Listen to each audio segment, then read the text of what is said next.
চীনকে টপকে এখন বিশ্বের সবচেয়ে বেশি জনসংখ্যার দেশ ভারত। বুধবার এই তথ্য প্রকাশ করে জাতিসংঘ। বুধবার প্রকাশিত প্রতিবেদনে বলা হয় 142 কোটি 86 লাখে দাঁড়িয়েছে ভারতের জনসংখ্যা, যেখানে চীনের জনসংখ্যা 142 কোটি 57 লাখ।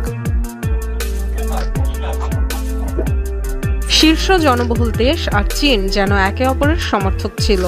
1950 সালে জাতিসংঘের আধুনিক পরিসংখ্যান শুরুর পর থেকেই জনসংখ্যায় 1 নম্বরে ছিল চীন।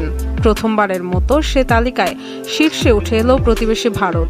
জাতিসংঘের নতুন প্রতিবেদন বলছে দুদেশের জনসংখ্যার পার্থক্য এখন প্রায় 30 লাখ।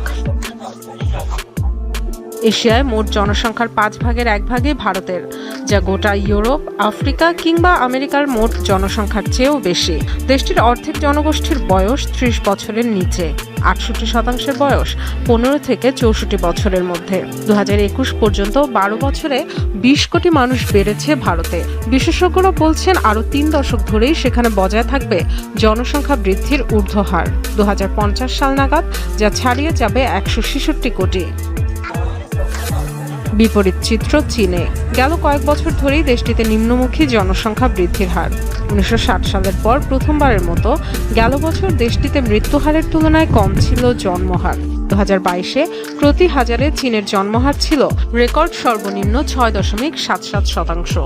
বিশেষজ্ঞরা বলছেন 2050 সাল নাগাদ আরও 11 কোটি মানুষ কমবে, সেখানে দাঁড়াবে 131 কোটিতে।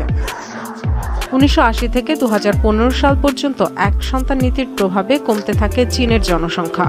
গত কয়েক বছরে নানা ধরনের প্রণোদনা দিলেও সন্তান নিতে আগ্রহী হচ্ছে না চীনারা।